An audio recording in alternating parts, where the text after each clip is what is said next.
नमस्कार दोस्तों, स्वागत है आप सभी का हमारे YouTube चैनल तत्काल एजुकेशन पे। दोस्तों उम्मीद करते हैं आप सभी बहुत अच्छे होंगे, आपकी तैयारी भी काफ़ी ज़बरदस्त तरीके से चल रही होगी। दोस्तों आज हम आप लोगों के लिए रीजनिंग के 15 अति महत्वपूर्ण प्रश्न के बारे में इस वीडियो में बताएंगे जो कि SSC, railway, group D, NTPC या किसी टेट एग्जाम की तैयारी कर रहे हैं। इस टाइप के प्रश्न हमेशा परीक्षाओं में पूछे जाएंगे। दोस्तों ये पार्ट नंबर कौन सा है? 96 है। पार्ट नंबर 95 नहीं देखें तो आप वीडियो सेक्शन में जाके देख सकते हैं। चलो दोस्तों पहला प्रश्न देख लेते हैं। दोस्तों पहला प्रश्न है, इसमें देखिए नीचे देखिए श्रृंखला श्रेणी में प्रश्नवाचक चिन्ह के स्थान पर कौन सी संख्या आएगी। देखिए नीचे यहाँ पर आपको एक श्रृंखला दी है, इन श्रृंखला में बताना है कि इस प्रश्नवाचक चिन्ह पर इन चार ऑप्शन में से कौन सी संख्या यहाँ पर भरा जाएगा। देखिए तो यहाँ पर सबसे पहले प्रश्न को समझते इसमें बोलकर है, ठीक है ना। देखिए यहाँ पर क्या बोल रहा है, 19 लेकर है 20 हो रहा है, यहाँ पर 20 लेकर है 24 हो रहा है, 24 ले 51 हो रहा है, 51 से 67 हो रहा है और 67 से आपको अगला संख्या ज्ञात करना है। देखिए इन श्रृंखला को ध्यान से देखने के बाद में हमको क्या दिख रहा है, हमको यही दिख रहा है कि यहाँ पर 19 क्या लिख रहे हैं, 20 लिख रहे हैं, यानी 19 में 1 को जोड़ देंगे 20 आ गया, और 20 ले क्या लिख रहा है, 24 लिख रहा है, तो 20 में अगर 4 को जोड़ देंगे तो 24 आ जाएगा, और 24 ले क्या लिख रहा है, 51 लिख रहा है। तो एक बार 24 ले 51 यानी डबल चल जा रहा है, यानी इसका मतलब कि इसका क्या करेंगे, अगर ऐसे जोड़ेंगे तो इस श्रृंखला से नहीं चल पाएगा। तो यहाँ पर क्या करेंगे, थोड़ा सा लॉजिक लगाते हैं। देखिए इसमें लॉजिक कैसे लगाएंगे, यहाँ पर ध्यान से देखिए, यानी 19 लेकर 20 हो रहा है तो एक जोड़ेंगे और एक का क्या कर देंगे, क्यू कर देते हैं, ठीक है ना। तो एक क्या करेंगे, 3 बार गुना करेंगे तो एक ना आएगा, ठीक है। उसी प्रकार से देखिए ना यहाँ पर आपको क्या लिख रहा है, यहाँ पर 20, यहाँ पर क्या लिख रहे हैं 20 हो रहा है, तो 20 ले यहाँ पर 24 हो रहा है, ठीक है ना। तो 20 या 24 हो रहा है तो यहाँ पर क्या करेंगे, 2 को जोड़ेंगे, ठीक है, और 2 का क्या करेंगे, स्क्वायर कर देंगे, तो 2 दूनी के 4 आ गया, तो 4 को जोड़ेंगे तो 24 आ गया, ठीक है। उसी प्रकार से देखिए यानी 24 लेकर है यानी 51 हो रहा है, तो 24 में क्या करते हैं ना, 3 को रखते हैं, ठीक है, 3 को जोड़ेंगे और 3 का क्यू कर देंगे तो कितना गया, 3 के 9 9 27। तो यहाँ पर आपको मान लीजिए कितना रखते हैं, यहाँ पर आपको 27 हो गया है और 3 के 9 9 27, हाँ ठीक है। और यहाँ पर फिर क्या करेंगे, 24 को जोड़ देते हैं, तो 7 4 कितना गया, 11 हो गया, और यहाँ पर आपको क्या दिख रहा है, 2 दूनी के 4 1 5 51 आ गया। देखिए 51 आ गया ना, 51 आ गया। उसी प्रकार से देखिए यहाँ पर आपको दूसरा को भी रखेंगे, ठीक है। यहाँ पर आपको 51 से क्या लिख रहा है, ये 67 लिख रहा है, तो 51 में क्या करते हैं, यहाँ पर आपको 4 को जोड़ेंगे और 2 को स्क्वायर, यानी 4 का स्क्वायर कर देंगे, 4 का करेंगे स्क्वायर करेंगे। देखिए तो यहाँ पर कितना आ जाएगा, ये आपको 4 को 16 को अगर 51 में जोड़ेंगे तो 67 आ गया। उसी प्रकार से 67 में कौन सी संख्या को जोड़ते हैं, जो अगला संख्या ज्ञात होगा। देखिए तो यहाँ पर आपको क्या दिख रहा है कि देखिए 1 का क्यू किया है, फिर आपको 2 का स्क्वायर किए, फिर 3 का क्यू किए, फिर 4 का स्क्वायर किए, तो यहाँ पर आपको क्या करेंगे, 5 का क्यू करेंगे। जब 5 का क्यू करेंगे तो 150 25 25 25 125 आ गया है, ठीक है। तो यहाँ पर आपको 125 आएगा, फिर यहाँ पर आपको 67 आ गया, इसको जोड़ेंगे तो कितना आ गया, यानी 192 आ जाएगा। कितना आ गया, 192 आ जाएगा। तो इस प्रश्नवाचक चिन्ह पर कौन सा संख्या भरा जाएगा, 192 हो जाएगा। तो 192 को देखते हैं किस ऑप्शन में दिख रही है, तो ऑप्शन नंबर किस में दिख रहा है, यानी 192 ऑप्शन नंबर डी में दिख रहा है, यानी ऑप्शन नंबर डी आपका सही हो जाएगा। दोस्तों मैं उम्मीद करता हूँ इस प्रश्न को भी आप अच्छी तरह से समझ पाओगे। नेक्स्ट प्रश्न देख लेते हैं। दोस्तों दूसरा प्रश्न है, इसमें देखिए नीचे दिए गए विकल्पों में से संबंधित संख्या को चुनिए। देखिए नीचे यहाँ पर आपको एक संबंधित संख्या दी है, यानी NET जो है ना यहाँ पर 13 22 7 से समित है। ठीक उसी प्रकार से बताना है कि YAM जो है ना इस प्रश्नवाचक चिन्ह पर इन चार ऑप्शन से किसे समझित होगा। देखिए तो यहाँ पर सबसे पहले प्रश्न को समझते हैं, इसमें बोलकर है, ठीक है ना।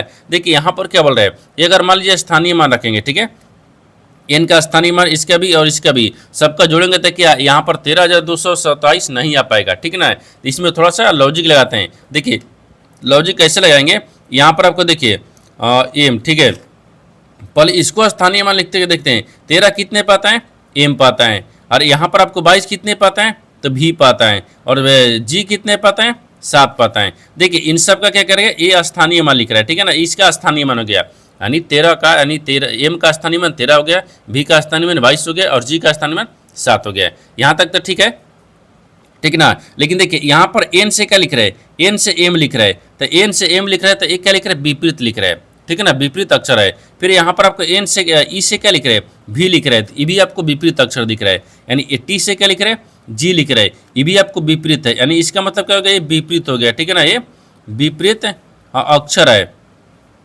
ठीक है, अक्षर है, ठीक है ना, विपरीत अक्षर है। यहाँ पर NET को यहाँ पर क्या लिख रहा है, MVG, इसका स्थानीय में लिखेंगे तो 13 22 और 7 आ गया, ये सभी विपरीत है, ठीक है। उसी प्रकार से इसका भी क्या करते हैं, विपरीत रखते हैं। देखिए तो यहाँ पर y कितने पाता है, थोड़ा सा नीचे रखते हैं, ठीक है ना, y कितने पाता है, देखिए y कितने पाता है, तो y का स्थानीय मान 25 पता, इसका विपरीत रखेंगे, ठीक है ना। इसका विपरीत क्या हो जाएगा, तो y आपको b आ गया, इसका विपरीत क्या आ गया b कितने पाता है 2 पाता है, ठीक ना। उसी प्रकार से a आ गया, a दिया है तो a को यानी विपरीत क्या करेंगे, यानी y यानी सॉरी z कर देंगे, इसका z हो गया तो z कितने पाता है 26 पाता है, ठीक है ना। और m दिख रहा है तो m कितने पाता है, तो m यहाँ पर आपको आता है 14 एम एन हो गया, ठीक है ना।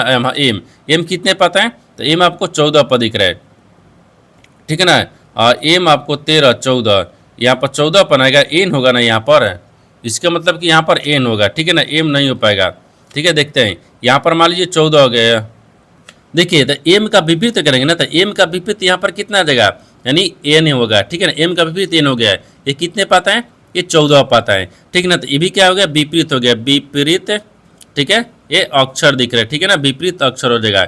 यहाँ पर देखिए जिस प्रकार से वाई ए एम को क्या करेंगे, ठीक है, लेकिन इसका विपरीत रखेंगे तो इसका विपरीत यहाँ पर देखिए बी जेड एन आ गया। अब इसका स्थानीय में लिखेंगे तो 2 26 और यहाँ पर 14 आ गया। तो देखते हैं कि 2 26 14 किस ऑप्शन में दिख रही है, ठीक है ना, यानी 2 14 इसमें किसी में नहीं दिख रहेगा। 2 मान लीजिए 22 हो गया और 61 4 दिख रहा है, तो 22 61 4, हाँ 2 26, हाँ 2 26 यानी 14, ठीक है, यानी ऑप्शन नंबर ए में दिख रहा है, यानी ऑप्शन नंबर ए आपका सही हो जाएगा। दोस्तों मैं उम्मीद करता हूँ इस प्रश्न को भी आप अच्छी तरह से समझ पाओगे। नेक्स्ट प्रश्न देख लेते हैं।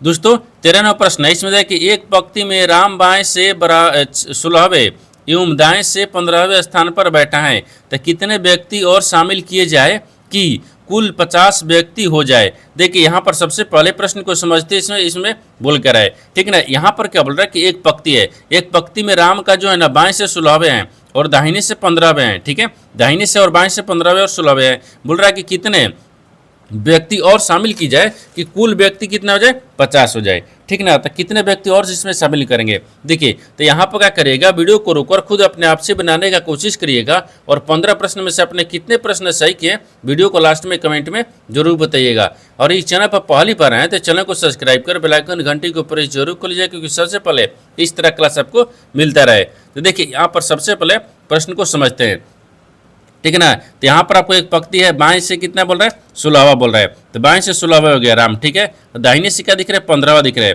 तो दाहिने से 15वां हो गया।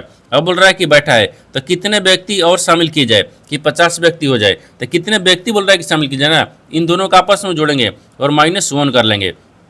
जब इसको दोनों को जोड़ेंगे तब 15 दूनी का 30 है 31, ठीक है। 31 में क्या करेंगे, एक घटा लेंगे, तो कितना गया, ये 30 आ गया, ठीक है, 30 हो गया। लेकिन बोल रहा है कि संख्या यानी 30 व्यक्ति आ गया। अब 30 में कितना जोड़ेंगे कि 50 व्यक्ति हो जाना चाहिए, ठीक है ना। तो यहाँ पर आपको क्या दिख रहा है 50 दिख रहा है टोटल, 50 में से 30 को घटा लेंगे तो कितना आ गया, यहाँ पर 20 आ गया, यानी 20 व्यक्ति को क्या करेंगे यानी शामिल की जाए। तो यहाँ पर क्या आता है शामिल, ठीक है ना, शामिल किया जाए, यानी यहाँ पर 20 व्यक्ति को शामिल किया जाएंगे ना, तो यहाँ पर आपको कितना 50 व्यक्ति हो जाएगा। तो 20 हो गया, तो 20 को देखते हैं किस ऑप्शन में दिख रही है, तो ऑप्शन नंबर यहाँ पर सी में दिख रहा है, यानी ऑप्शन नंबर सी आपका सही हो जाएगा। दोस्तों मैं उम्मीद करता हूँ इस प्रश्न को भी आप अच्छी तरह से समझ पाओगे। नेक्स्ट प्रश्न देख लेते हैं। दोस्तों 4वां प्रश्न है, इसमें देखिए यदि किसी सांकेतिक भाषा में यानी GECA को यहाँ पर 8642 लिखा जाता है, तो यहाँ पर HFBD को उसी भाषा में कैसे लिखा जाएगा।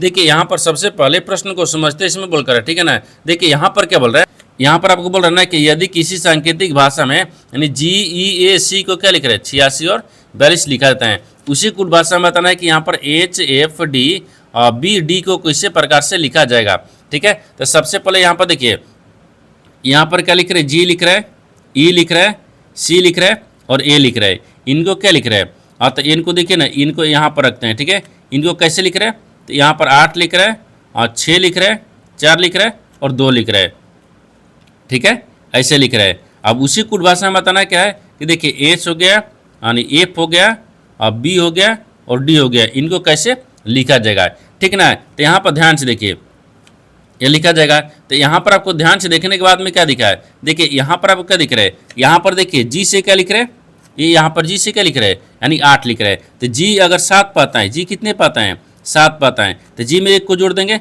8 आ गया। E कितने पाता है 5 पाता है, 5 में 1 को जोड़ देंगे 6 आ गया, ठीक है ना। अब उसी प्रकार से देखिए C कितने पाता है 3 पर, 1 इसमें जोड़ देंगे तो कितना गया, ये 4 पर दिया है, 4 आ गया। उसी प्रकार से ए कितने पर, एक में एक को जोड़ देंगे तो 2 आ गया। उसी प्रकार से एच कितने पाता है, देखिए तो एच यहाँ पर आपको 8 पाता है, ठीक है ना, एच 8 पा गया। ई कितने पाता है, सॉरी एफ कितने पाता है, तो यहाँ पर 6 पाता है, ठीक है। बी कितने पाता है, 2 पाता है। डी कितने पर, 4 पाता है। इन सब में क्या करेंगे, एक एक को जोड़ेंगे, इसमें एक को जोड़ेंगे, 8 में एक को जोड़ देंगे तो 9 आ गया। यानी 6 दिख रहा है, 6 में भी एक को जोड़ देंगे, ठीक ना, तो 6 में एक को जोड़ देंगे तो 7 आ गया। यहाँ पर बी दिख रहा है, 2 दिख रहा है, तो दूसरा में यहाँ पर क्या करेंगे, एक को जोड़ देंगे, एक को जोड़ेंगे तो यहाँ पर 3 आ गया। और ये 4 दिख रहा है, 4 में भी क्या करते हैं, एक को जोड़ देंगे, यहाँ पर कितना आ गया, ये 5 आ गया, ठीक है ना, 5 आ गया। तो आपको बताना वही था कि एच एफ बी डी को किस प्रकार से उस भाषा में लिखा जाएगा। तो यहाँ पर देखिए यानी 97 और 35 लिखा जाएगा। तो 97 35 देखते हैं किस ऑप्शन में दिख रही है, तो ऑप्शन नंबर यहाँ पर आपको ए में दिख रहा है, यानी ऑप्शन नंबर ए आपका सही हो जाएगा। दोस्तों मैं उम्मीद करता हूँ इस प्रश्न को भी आप अच्छी तरह से समझ पाओगे। नेक्स्ट प्रश्न देख लेते हैं। दोस्तों 5वां प्रश्न है, इसमें देखिए दिए गए प्रारूप का ध्यानपूर्वक अध्ययन कीजिए तथा उस संख्या का चयन कीजिए जो इसमें प्रश्न चिन्ह के स्थान पर आ सकती हैं। देखिए यहाँ पर सबसे पहले प्रश्न को समझते हैं, इसमें बोलकर है, ठीक है ना। देखिए यहाँ पर क्या बोल रहा है कि एक आकृति दी है, इन आकृति में बताना क्या है, इस प्रश्नवाचक के चिन्ह पर इन 4 ऑप्शन में से कौन सी संख्या यहाँ पर भरा जाएगा। देखिए इस तरह का जो सवाल है ना, या इस तरह का आकृति है, उसमें क्या करते हैं, या तो रो में ज्ञात करेंगे, या तो कॉलम में ज्ञात करेंगे, या तो जिधर बड़ी संख्या दिया जाता है उधर भी ज्ञात करते हैं। तो इसमें सबसे पहले ध्यान से देखते हैं, तो देखने के बाद में हमको यहाँ पर बड़ी संख्या नीचे की तरफ दिख रही है, ठीक है, क्योंकि 50 56 के बाद में यहाँ पर 350 आ गया, ये बड़ी संख्या हो गया। फिर 48 32 के बाद में यहाँ पर 192 आ गया, ये भी बड़ी संख्या है। तो इसका मतलब कि यानी ऊपर से नीचे की तरफ हमको ज्ञात करना होगा, ठीक है ना। तो देखिए तो यहाँ पर मान लीजिए 50 हो गया, अब 50 और 56 को जोड़ेंगे तो क्या 350 आएगा, नहीं आएगा। अगर गुना कर लेंगे तो भी नहीं आ पाएगा, ठीक है ना। तो इसमें थोड़ा सा लॉजिक इसमें कैसे लगाएंगे, ये 50 आ गया, फिर गुना मान लीजिए देखिए ना यहाँ पर 56 रखते हैं, 56 में 8 से भाग करेंगे, 8 अपने से रखते हैं, तो 8 7 56 हो गया, ठीक है, और 7 5 35 हो गया। हाँ देखिए 350 आ गया, यहाँ पर 350 दिया हुआ है, ठीक है ना, ये 350 है। उसी प्रकार से देखिए ना यहाँ पर आपको 48 दिख रहा है, ये क्या दिख रहा है 48। 48 में क्या करते हैं, नीचे वाला से 32 यानी 32 ले गुना करेंगे और यहाँ पर 8 ले भाग करेंगे, अपने से 8 ले भाग करते हैं तो कितना आ गया यहाँ पर, और 4 के 32, ठीक है ना, तो 8 4 के 32 हो गया। यहाँ पर अगर करेंगे तो 8 4 के 32 के 2 हाथ में लेख हो गया, 4 4 16 और 16 17 18 19। हाँ देखिए यहाँ पर 192 आ गया, तो 192 आपको यहाँ पर भी दिया है। उसी प्रकार से क्या करेंगे, ये तीसरा को रखेंगे, ठीक है ना। तो यहाँ पर आपका दिख रहा है 30 दिख रहा है, और 30 में क्या करते हैं 40 ले भाग करेंगे, ठीक है, गुना करेंगे और 8 ले भाग कर देंगे, तो 8 5 40 होता है, ठीक है, 8 5 कितना आ गया 40 आ गया। अब यहाँ पर 30 5 कितना होता है 150 होता है, यानी 150 आ गया। यानी इस प्रश्नार्थक के चिन्ह पर कौन सी संख्या भर जाएगा, 150 हो गया। तो 150 को देखते हैं किस ऑप्शन में दिख रही है, तो ऑप्शन नंबर किस में दिख रहा है, ए में दिख रहा है, यानी ऑप्शन नंबर ए आपका सही हो जाएगा। दोस्तों मैं उम्मीद करता हूँ इस प्रश्न को भी आप अच्छी तरह से समझ पाओगे। नेक्स्ट प्रश्न देख लेते हैं। दोस्तों 6वां प्रश्न है, इसमें देखिए एक लड़के की ओर इशारा करते हुए बीना ने कहा वह मेरे दादाजी के इकलौते पुत्र की पुत्र हैं। यह लड़का बीना से किस प्रकार संबंधित है। देखिए यहाँ पर सबसे पहले प्रश्न को समझते इसमें बोल कर है, ठीक ना। यहाँ पर क्या बोल रहा है कि एक लड़के की ओर इशारा करते हुए बीना ने कहा, एक लड़के की ओर इशारा करते हुए, तो मान लीजिए यहाँ पर क्या रखते हैं, लड़के को रखते हैं, ठीक है ना, यानी लड़का हो गया, ठीक है। यहाँ पर मान लीजिए लड़का हो गया, ये लड़का जो है ना देखिए लड़का बोल रहा है कि लड़के की ओर इशारा करते हुए बीना ने कहा, तो बीना ने कहा, तो बीना को यहाँ पर रखते हैं, ठीक है, ये बीना हो गई। बीना ने एक लड़का की ओर इशारा करते हुए कहा वह मेरे दादाजी, तो इसके दादाजी, तो इसके पिता हो गया, ठीक है, इसके पिता, और पिता के क्या दिखेगा, यहाँ पर पिता रखते हैं, ठीक है ना, ये पिता के पिता, यानी ये क्या हो गया दादाजी हो गया, ठीक है ना, यानी दादाजी हो गया। जैसे देखिए यानी दादाजी, ठीक है, दादाजी के इकलौते पुत्र का पुत्र है, तो यह लड़का बीना से किस प्रकार से संबंधित है, तो ये किस प्रकार से यहाँ पर संबंधित हो गया, इसके पित्र का ये पुत्र हो गया, ठीक है ना, ये पुत्र हो गया। तो क्या देखिएगा ये भाई हो जाएगा। कैसे, एक बार ध्यान से देखिए, ये बोल रहा है कि एक लड़के की ओर इशारा करते हुए बीना ने कहा, तो ठीक है ये बीना हो गया। एक लड़के की ओर इशारा करते हुए कहती है ना कि वह मेरे दादाजी, इसके दादाजी ये हो गया, इसके दादाजी के इकलौते पुत्र, इसके दादाजी के इकलौते पुत्र इसके पिता हो जाएंगे, ठीक है, इसके पिता हो गया। इसके पिता के इकलौते पुत्र क्या है, ये लड़का है, तो इकलौते पुत्र हो गया। तो जब इसका इकलौते पुत्र हो गया, पिता के पुत्र हो गया, इसका क्या हो गया, भाई ना होगा। इसका बिना का क्या हो गया, ये लड़का भाई हो जाएगा, तो भाई हो गया। तो भाई को देखते हैं किस ऑप्शन में दिख रही है, ठीक ना, यानी ऑप्शन नंबर यहाँ पर आपको बी में दिख रहा है, यानी ऑप्शन नंबर बी आपका सही हो जाएगा। दोस्तों मैं उम्मीद करता हूँ इस प्रश्न को भी आप अच्छी तरह से समझ पाओगे। नेक्स्ट प्रश्न देख लेते हैं।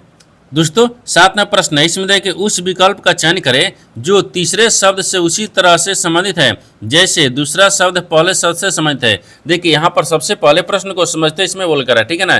देखिए यहाँ पर क्या बोल रहा है, यहाँ पर बोल रहा है कि कोंकणी जो है ना यहाँ पर गोवा से संबंधित है। ठीक उसी प्रकार से बताना है कि डोगरी जो है ना इस प्रश्नार्थ के चिन्ह पर इन 4 ऑप्शन से किसे संबंधित होगा। देखिए तो यहाँ पर सबसे पहले प्रश्न को समझते इसमें बोल कर है, ठीक है ना। यहाँ पर क्या बोल रहे हैं, यानी गोवा, गोवा का जो यहाँ पर क्या दिख रहा है ना, गोवा का भाषा क्या है, कोंकणी है। तो यहाँ पर भाषा को रखते हैं, ठीक है, भाषा। गोवा का भाषा क्या है, तो गोवा का भाषा यहाँ पर कोंकणी है। उसी प्रकार से यहाँ पर कौन सा शब्द रखेंगे ना, कौन सा शब्द रखेंगे जिसका भाषा यहाँ पर डोंगरी हो जाएगा, ठीक है। यहाँ पर भाषा दिख रहा है, ठीक है ना, ये भाषा हो गया, ठीक है, भाषा। जिस प्रकार से गोवा का भाषा क्या हो गया, कोंकणी हो गया, उसी प्रकार से डोगरी, डोगरी किसका भाषा हो जाएगा, तो तमिलनाडु का, अगर नहीं यहाँ पर क्या उड़ीसा का, नहीं ये जम्मू कश्मीर का हो जाएगा। जैसे यहाँ पर देखिए जम्मू, ठीक है ना, यानी कश्मीर हो गया, कश्मीर, यहाँ पर जम्मू कश्मीर हो जाएगा, ठीक है ना। जम्मू कश्मीर की भाषा क्या है, तो जम्मू कश्मीर की भाषा यहाँ पर यानी डोगरी हो जाएगा। यहाँ पर जम्मू कश्मीर का भाषा क्या है, डोगरी है। तो इस प्रश्नार्थक चिन्ह पर कौन सा शब्द भरा जाएगा, तो जम्मू कश्मीर। तो जम्मू कश्मीर को देखते हैं कि इस ऑप्शन में दिख रही है, तो ऑप्शन नंबर यहाँ पर आपको सी में दिख रहा है, यानी ऑप्शन नंबर सी आपका सही हो जाएगा। दोस्तों मैं उम्मीद करता हूँ इस प्रश्न को भी आप अच्छी तरह से समझ पाओगे। नेक्स्ट प्रश्न देख लेते हैं। दोस्तों 8वां प्रश्न है, इसमें देखिए ABCDEFG, ठीक है ना, जी और एच एक वृत्ताकार मेज के चारों तरफ केंद्र की ओर मुंह करके बैठे हुए हैं। यानी एच ए के तुरंत बाएं हैं लेकिन डी और ई का पड़ोसी नहीं है। यानी एफ बी के तुरंत दाएं हैं, यानी सी ई एफ के बीच में है। तो बोल रहा है कि जी का ई का पड़ोसी है। तो बोल रहा है कि ए और बी के बीच में कौन बैठा है, यानी कौन है, ठीक ना। देखिए यहाँ पर सबसे पहले प्रश्न को समझते इसमें बोल कर आए, ठीक है ना। यहाँ पर क्या बोल रहा है कि ABCDEFG यानी एच, ठीक है, एक वृत्ताकार मेज के चारों ओर केंद्र की तरफ मुंह करके बैठे हुए हैं। तो कितने व्यक्ति है, तो 2, 2, 4, 2, 6, 2, 8, यहाँ पर 8 व्यक्ति है, ठीक है, जो केंद्र की तरफ मुंह करके बैठे हुए हैं। यहाँ पर 8 व्यक्ति को रखते हैं, ठीक ना। देखिए 2 हो गया, 2 4 हो गया, 2 6 हो गया और 2 8 हो गया। इन सभी केंद्र की तरफ मुंह करके बैठे हुए हैं, ठीक है, ये केंद्र की तरफ मुंह करके बैठे हुए हैं। आगे बोल रहा है कि एच ए के तुरंत बाएं हैं। एच जो है ना, एच ए के तुरंत बाएं हैं, तो मानते हैं यहाँ पर ए रखते हैं। ए के बाएं तुरंत कौन हो गया, एच हो गया, ये एच हो गया, ठीक है ना, एच हो गया। अब आगे बोल रहा है कि देखिए लेकिन डी और ई का पड़ोसी नहीं है, लेकिन डी और ई का पड़ोसी नहीं है, तो डी और ई का पड़ोसी, तो देखिए यहाँ पर डी रखते हैं और यहाँ पर ई रखते हैं, इन दोनों का पड़ोसी नहीं है, ठीक है ना। इसके दोनों का पड़ोसी एच है, एच का पड़ोसी है नहीं है, ठीक है। आगे बोल रहा है कि एफ बी के तुरंत दाएं दाएं है, लेकिन एफ है ना, एफ है, बी का तुरंत दाहिने है, तो बी को यहाँ पर रखते हैं। बी के दाहिने कौन हो गया, एफ हो गया तुरंत, ठीक है। आगे बोल रहा है कि सी ई और एफ के बीच है, लेकिन सी जो है ना, सी ई और एफ के बीच में है, तो ई दिख रहा है और एफ दिख रहा है, इनके बीच में कौन है, सी है, ठीक है। आगे देखिए, आगे बोल रहा है कि जी ई का पड़ोसी हैं, लेकिन जी जो है ना, जी ई का पड़ोसी है, तो ई का पड़ोसी कौन हो गया, जी हो गया, ठीक है। आगे देखिए, आगे इसमें बोल रहा है ए और बी के बीच कौन है, ए और बी के बीच में बताना है, बीच में कौन है, तो ए दिख रहा है, ये बी दिख रहा है, इनके बीच में कौन है, डी है, तो यहाँ पर आपको डी दिखेगा। तो डी को देखते हैं किस ऑप्शन में दिख रही है, तो ऑप्शन नंबर ए में दिख रहा है, यानी ऑप्शन नंबर ए आपका सही हो जाएगा। दोस्तों मैं उम्मीद करता हूँ इस प्रश्न को भी आप अच्छी तरह से समझ पाओगे। नेक्स्ट प्रश्न देख लेते हैं। दोस्तों 9वां प्रश्न है, इसमें देखिए उस वेन आरेख का चयन करें जो निम्नलिखित वर्गों के बीच संबंध को सर्वोत्तम रूप से दर्शाता है। देखिए नीचे यहाँ पर आपको 3 शब्द दिए हैं, इन तीनों शब्द को बताना कि आपस में कैसे संबंधित है और इन 4 वेन डायग्राम में से कौन सा वेन डायग्राम बनेगा।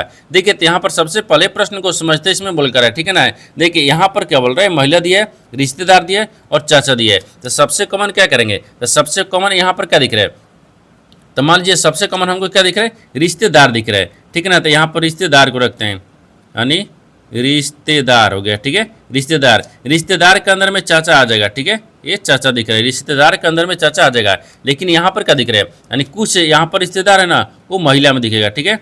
ये महिला हो गया, ठीक है, महिला हो जाएगा। देखिए यहाँ पर सबसे कॉमन क्या दिख रहा है, रिश्तेदार दिख रहा है। रिश्तेदार के अंदर में चाचा आ जाएगा। लेकिन कुछ तो रिश्तेदार होते हैं ना, वो महिला भी होते हैं, कुछ तो रिश्तेदार होती हैं वो महिला भी होती हैं, चाचा में तो होगा नहीं। तो इस तरह का वेन डायग्राम बनेगा। इस तरह का वेन डायग्राम देखते हैं किस ऑप्शन में दिख रही है, तो ऑप्शन नंबर ए में दिख रहा है, यानी ऑप्शन नंबर ए आपका सही हो जाएगा। दोस्तों मैं उम्मीद करता हूँ इस प्रश्न को भी आप अच्छी तरह से समझ पाओगे। नेक्स्ट प्रश्न देख लेते हैं। दोस्तों 10वां प्रश्न है, इसमें देखिए एक बस चालक बिंदु ए से चला और पूर्व की ओर, पूर्व की तरफ 25 किलोमीटर, ठीक है ना, गया। वह बाएं मुड़ा और 30 किलोमीटर चला। इसके बाद वह बाएं मुड़ा और 15 किलोमीटर गया, यानी वह फिर से बाएं मुड़ा और यहाँ पर 30 किलोमीटर चला। बस चलकर बिंदु बी पर पहुँचता तो बिंदु बी पर, ठीक है, बिंदु बी बिंदु ए पर से कितनी दूरी पर एवं किस दिशा में है। देखिए यहाँ पर सबसे पहले प्रश्न को समझते इसमें बोल कर है, ठीक है ना।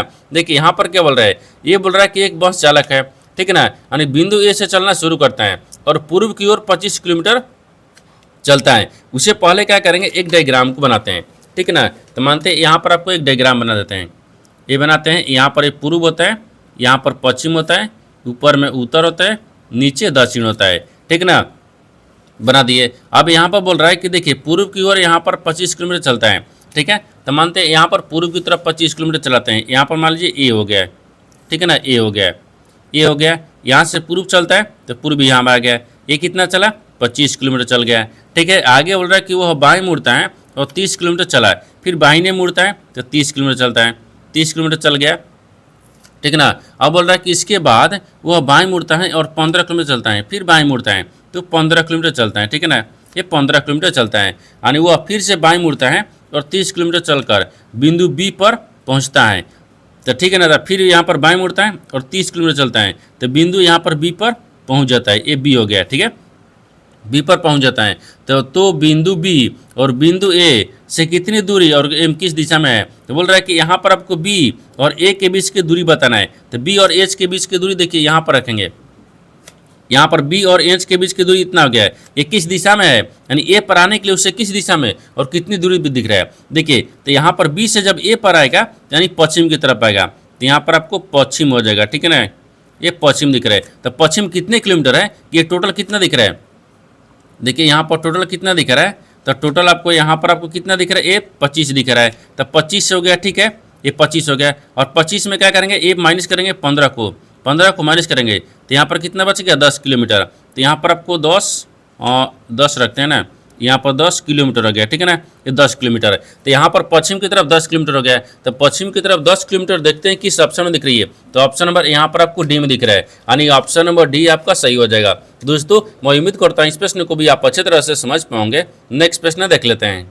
दोस्तों 11वां प्रश्न है, इसमें देखिए एक परिशुद्ध घड़ी 3 बजे का समय दर्शा रही है, ठीक है। घंटे की सुई के 135 डिग्री घुमाने के बाद समय होगा।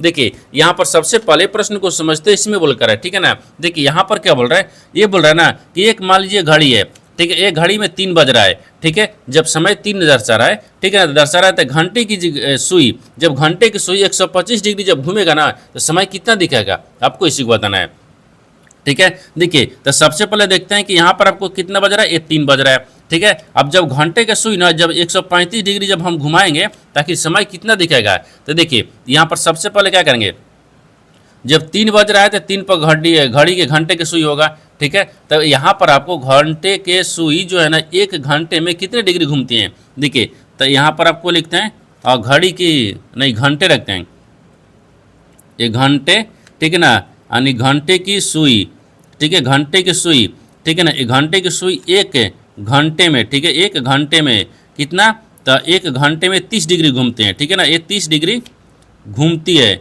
घूमती हैं, ठीक है, घूमती हैं 1 घंटे में 30 डिग्री घूमती हैं। तो आपको बताना क्या था, 135 डिग्री। 135 डिग्री जब घूमेगा ना तो समय कितना दिखाई देगा, ठीक है ना। तो यहाँ पर 30 डिग्री 1 घंटे में तो 30 डिग्री घूम रहा है, तो हाँ 135 डिग्री घुमाने के लिए 135 डिग्री घुमाने के लिए हम क्या करेंगे, जैसे देखिए यहाँ पर 135 रखते हैं, ठीक है, 135 डिग्री, ठीक है ना। 135 डिग्री और घूमने पर, ठीक है, और घूमने, ठीक है, यानी घूमने पर, ठीक है ना, घूमने में नहीं, घूमने में लगा, ठीक है, यानी घूमने में, ठीक है, घूमने में लगा समय, लगा समय, ठीक है, ये समय हो गया। लगा समय कितना, तो देखिए 135 आएगा ना, 135 आ गया, 135 बटा में यहाँ पर 30 कर लेंगे, ठीक है। जब इसको सोल्व करेंगे ना, ये कितना आ जाएगा, यानी 4 1 बटा में 2 घंटे आ गया, ठीक है, 1 घंटे आ गया।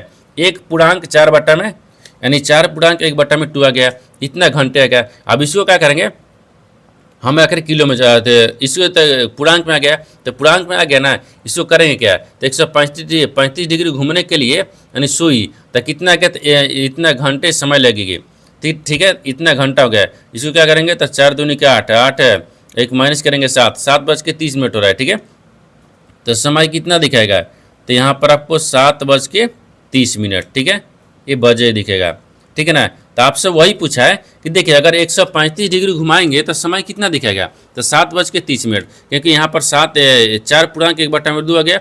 इसको सोल्व करेंगे तो 7:30 होगा। तो 7:30 देखते हैं किस ऑप्शन में दिख रही है, तो ऑप्शन नंबर सी में दिख रहा है, यानी ऑप्शन नंबर सी आपका सही हो जाएगा। दोस्तों मैं उम्मीद करता हूँ इस प्रश्न को भी आप अच्छी तरह से समझ पाओगे। नेक्स्ट प्रश्न देख लेते हैं। दोस्तों 12वां प्रश्न है, इसमें देखिए कथनों को पढ़े और दिए गए विकल्पों में से निष्कर्ष को चुने। देखिए नीचे यहाँ पर आपको एक कथन दिया है और निष्कर्ष दिया है। कथन के आधार पर डायग्राम को बनाते हैं, निष्कर्ष के आधार पर प्रश्न को सोल्व करते हैं। यहाँ पर सबसे पहले ध्यान से देखते हैं कथन बोलकर आए, ठीक है ना। कथन के आधार पर डायग्राम को बनाते हैं। कथन बोल रहा है कि सभी हेलमेट वस्तु हैं, तो सभी जो हेलमेट है ना, यानी हेलमेट, जो सभी हेलमेट है ना वो क्या है, वस्तु है। यहाँ पर आपको वस्तु में रखेंगे, ठीक है, ये वस्तु हो गया। आगे बोल रहा है कि कुछ हेलमेट वाहन है, तो कुछ जो हेलमेट है ना कुछ हेलमेट क्या है, ये वाहन है, ठीक है ना, वाहन है, ठीक है, वाहन हो गया। ये तो कथन बोल रहा है, कथन के आधार पर डायग्राम को बना दिए। लेकिन निष्कर्ष क्या बोल रहा है, इसके आधार पर ही प्रश्न को सोल्व करेंगे। निष्कर्ष क्या बोल रहा है, निष्कर्ष देखिए ना, पहला में बोल रहा है कि कुछ वस्तुएं हेलमेट है। हाँ, कुछ जो वस्तु है ना, देखिए ये सभी वस्तु के अंदर में क्या दिख रहा है, हेलमेट दिख रहा है, यानी कुछ के अंदर ही सभी के अंदर ही कुछ आता है, ये सही बोल रहा है। दूसरा बोल रहा है कि कुछ वाहन हेलमेट है। हाँ, कुछ जो वाहन है ना, देखिए कुछ वाहन क्या दिख रहे हैं, हेलमेट में दिख रहा है। हाँ, कुछ वाहन हेलमेट दिख रहा है, ये भी सही है। दूसरा बोल रहा है कि कुछ वाहन वस्तुएं हैं। हाँ, कुछ जो वाहन है ना, ये क्या दिख रहा है, वस्तु में भी दिख रहा है, वस्तु है, ये भी सही बोल रहा है। यानी तीनों आपको सही बोल रहा है। जब तीनों सही बोल रहा है तो यहाँ पर क्या हो जाएगा, यानी ऑप्शन नंबर डी हो जाएगा। देखिए सभी निष्कर्ष 1, 2 और 3, यानी तीसरा भी सही है, यानी ऑप्शन नंबर डी आपका सही हो जाएगा। दोस्तों मैं उम्मीद करता हूँ इस प्रश्न को भी आप अच्छी तरह से समझ पाओगे। नेक्स्ट प्रश्न देख लेते हैं। दोस्तों 13वां प्रश्न है, इसमें देखिए दो बस 45 किलोमीटर और 60 किलोमीटर की चाल से यात्रा कर रही हैं। यदि दूसरी बस पहली बस की अपेक्षा, यानी अपेक्षा यात्रा में 5.1/5 नहीं 2 यानी कम लेती है, तो बताइए यात्रा की कितनी लंबी है। देखिए यहाँ पर सबसे पहले प्रश्न को समझते इसमें बोलकर है। इसमें क्या बोल रहा है ना, बोल रहा है कि दो बस दिया है, जो कि एक 45 किलोमीटर चल रहा है, एक 60 किलोमीटर चल रहा है, कि चाल से यात्रा कर रही है। अब जो दूसरी बस है वो पहली बस लेना की अपेक्षा यहाँ पर 5.1/2 घंटे कम लेती है, ठीक है ना। ताकि बताइए कि यात्रा कितनी लंबी थी, ठीक है, यानी पूरी यात्रा लंबा बताना है। देखिए अब इसको करेंगे क्या, यहाँ पर अभिष्ट दूरी को निकालते हैं। यहाँ पर अभिष्ट हो गया, ठीक है ना, ये अभिष्ट दिख रहा है, अभिष्ट यहाँ पर दूरी हो जाएगा। हाँ, अभिष्ट दूरी हो, ठीक है, अभिष्ट दूरी। तो यहाँ पर कितना दिख रहा है, देखिए ना, एक फॉर्मूला होता है S1 और गुना क्या करेंगे S2 कर देंगे, फिर बटा में S1 करेंगे और माइनस S2 कर देंगे, ठीक है, ये आपको दूरी हो गया, ये फॉर्मूला हो गया, ठीक है ना। बटा में फिर क्या करेंगे T कर देंगे, यानी समय हो गया। अब इसी पर सोल्व करेंगे। देखिए यहाँ पर आपको पहला में 45 दिया है, दूसरा में 60 दिया है, ठीक है, और 45 में और 60 में क्या करेंगे, माइनस करेंगे, ये 15 आ जाएगा, ठीक है, 15 गया। और गुने में यहाँ पर T दिख रहा था, T कितने पर दिखा है, तो देखिए 5 दूनी के 10 से 11, समय कितना दिख रहा है, 11 बटा में 2 आ गया, ठीक है ना। अब इसको 15 चौके 60 काट लेंगे और 4 दूनी के और 2 चौके 2 दूनी के 4 काट लेंगे, तो 45 दूनी के यहाँ पर देखिए ना 90 आ गया, ठीक है। 90 गुने कितना गया, 11। इसको सोल्व करेंगे तो 999 1199 होगा ना, तो यहाँ पर 900 इतना लंबा यानी किलोमीटर आ गया, ठीक है ना। तो 990 किलोमीटर। तो यह बताना था कि बताइए यात्रा कितनी लंबी है, तो यहाँ पर 990 किलोमीटर। तो 990 किलोमीटर देखते हैं किस ऑप्शन में दिख रही है, तो ऑप्शन नंबर यहाँ पर आपको ए में दिख रहा है, यानी ऑप्शन नंबर ए आपका सही हो जाएगा। दोस्तों मैं उम्मीद करता हूँ इस प्रश्न को भी आप अच्छी तरह से समझ पाओगे। नेक्स्ट प्रश्न देख लेते हैं। दोस्तों 14वां प्रश्न है, इसमें देखिए एक दुकानदार किसी कमीज को 7% बट्टा देता है, यदि यानी उसने 9% बट्टा दिया होता तो उसे 15 रुपये लाभ 15 रुपये कम लाभ होता है, ठीक है ना। तो कमीज का अंकित मूल्य कितना है। देखिए यहाँ पर सबसे पहले प्रश्न को समझते इसमें बोल कर है, ठीक है। देखिए ये बोल रहा है कि एक दुकानदार है, वो किसी कमीज पर 7% बट्टा देता है, ठीक है ना। यदि वो 9% बाटा दिया होता है तो उसे 15 जो रुपये है ना वो कम लाभ होता है। जब 7% दिया उसको लाभ हुआ है, ठीक है, बटा देता है। तो जब उसे 9% अगर बटा देता है ना तो 15 रुपये कम लाभ होता है। आखिर कमीज का अंकित मूल्य कितना था। जब अंकित मूल्य पूछा है ना तो देखिए यहाँ पर x का 93% रखेंगे, ठीक है। ये 90 आ गया, 93% हो गया, ठीक है। ये 93 दिख रहा है, ठीक है, 93% दिख रहा है, ठीक है ना। अब फिर माइनस करेंगे, फिर यहाँ पर x गुने कितना दिख रहा है, x गुने कितना दिखेगा, यहाँ पर 91 हो जाएगा, ठीक है। फिर यहाँ पर 91, हाँ 91% दिख रहा है, ठीक है। और बराबर में कितना गया, ये 15 रुपये आ गया, ठीक है ना। अब इसको सोल्व करेंगे, इसको सोल्व कैसे करेंगे, x ले करेंगे तो 2x आ गया, ठीक है, 2x आ गया। और 100 में काटेंगे तो 91, हाँ यहाँ पर कितना गया 2x आ गया, ठीक है ना, 2x आ गया। बट्टा में कितना करेंगे 100 कर देंगे, ठीक है ना। और बराबर में कितना गया 15 गया, ठीक है, हाँ बराबर में 15 गया। 91 93, हाँ गुना करेंगे तो ठीक है। अब इसको सोल्व करेंगे, जब इसको सोल्व करेंगे तो 50 दूनी को 100 आ गया, ठीक है, 50 दूनी को 100 हो गया। और इसको गुना करेंगे इधर में, क्योंकि भागा है तो गुना में करेंगे ना। देखिए 15 गुने 50 आ गया, तो 15 5 75, यानी 750 आ गया। कितना गया 750 रुपये। तो आपसे वही पूछा है कि आखिर कमीज का अंकित मूल्य कितना था, तो 725 रुपये। तो 725 रुपये देखते हैं किस ऑप्शन में दिख रही है। तो ऑप्शन नंबर किस में दिख रहा है, तो ऑप्शन नंबर यहाँ पर आपको ए में दिख रहा है, यानी ऑप्शन नंबर ए आपका सही हो जाएगा। दोस्तों मैं उम्मीद करता हूँ इस प्रश्न को भी आप अच्छी तरह से समझ पाओगे। नेक्स्ट प्रश्न देख लेते हैं। दोस्तों 15 प्रश्न है, इसमें देख कि वरुण तथा दीपक की वर्तमान आयु में 14 वर्ष का अंतर है, यानी 7 वर्ष पहले इनकी आयु का अनुपात यहाँ पर 5:7 था। तो दीपक की वर्तमान आयु कितनी है। देखिए यहाँ पर सबसे पहले प्रश्न को समझते इसमें बोल कर है, ठीक है ना। यहाँ पर बोल रहा है कि वरुण दिया है और दीपक दिया है, इनकी वर्तमान आयु कितना दिया 14 वर्ष, ठीक है। और 14 वर्ष अंतर है, क्या है 14 वर्ष अंतर है। लेकिन 7 वर्ष पहले जो है ना इनकी आयु का अनुपात कितना गया 5:7 था, ताकि दीपक की वर्तमान आयु पूछना है, ठीक है ना। तो यहाँ पर क्या करेंगे, सबसे पहले देखिए इन दोनों को आपस में जोड़ते हैं। यहाँ पर रखेंगे अरुण को, यहाँ पर अरुण को रखते हैं। तो अरुण का जो वर्तमान आयु है ना, देखिए वर्तमान आयु कितना दिख रहा है, तो 5x, ठीक है, फिर प्लस में 7, 5x प्लस में 7 हो गया। फिर यहाँ पर डी लिखेंगे दीपक का, तो दीपक का वर्तमान आयु कितना दिख रहा है, तो 7x हो गया, फिर प्लस में 7 हो जाएगा। क्योंकि देखिए 7 पहले बोल रहा है तो इन दोनों में क्या करेंगे जोड़ेंगे, क्योंकि यहाँ पर 5x हो गया, ये 7x हो गया, ठीक है ना, इसमें जोड़ लेंगे। अब बोल रहा है कि देखिए तो 7x हो गया, फिर प्लस में 7 हो गया, ठीक है, फिर माइनस करेंगे। यहाँ पर आपको 5x हो गया, फिर प्लस में 7 दिख रहा है, ठीक है ना, बराबर यहाँ पर 14 दिख रहा है, क्योंकि 14 ये हम बोल रहा है कि अंतर है, 14 अंतर हो गया, ठीक है। अब इसको 5 2 7 यानी 2x हो गया, ठीक है, 2x आ गया। फिर बराबर में कितना गया, ये 14 गया, क्योंकि देखिए इतना में से इतना घटा लेंगे तो कितना बचेगा, ये 14 बचेगा। तो 7 दूनी को 14, यानी x के मान कितना गया, यहाँ पर आपको 7 आ गया। जब x के मान 7 आ गया ना तो दीपक का पूछा है, तो दीपक का कितना दिया है, देखिए यहाँ पर दीपक, तो दीपक का यहाँ पर आपको कितना दिख रहा है 7x है, फिर प्लस में 7 दिया है। तो 7 एकम 7 हो गया, x के मान 7 दिख रहा है, फिर प्लस में 7 को जोड़ लेंगे तो 7 49 हो गया। और 49 में 7 को जोड़ेंगे ना, 49 में 7 को जोड़ देंगे तो यहाँ पर कितना आ गया, ये 56 वर्ष आ गया। कितना गया 56 वर्ष आ गया। तो आपसे वही पूछा है कि दीपक वर्तमान आयु कितने हैं, तो 56 वर्ष है। तो 56 वर्ष को देखते हैं किस ऑप्शन में दिख रही है, तो ऑप्शन नंबर यहाँ पर आपको डी में दिख रहा है, यानी ऑप्शन नंबर डी आपका सही हो जाएगा। दोस्तों मैं उम्मीद करता हूँ इस प्रश्न को भी आप अच्छी तरह से समझ पाओगे। नेक्स्ट वीडियो में मिलते हैं, तब तक जय हिंद। दोस्तों इस चैनल पर पहली बार आए तो चैनल को सब्सक्राइब कर बेल आइकन घंटी को प्रेस जरूर कर लीजिए, क्योंकि सबसे पहले इस तरह क्लास आपको मिलता रहे। और इन सारे प्रश्न का PDF आपको टेलीग्राम पर मिल जाएगा, जो कि इस वीडियो का डिस्क्रिप्शन में लिंक दिया गया है।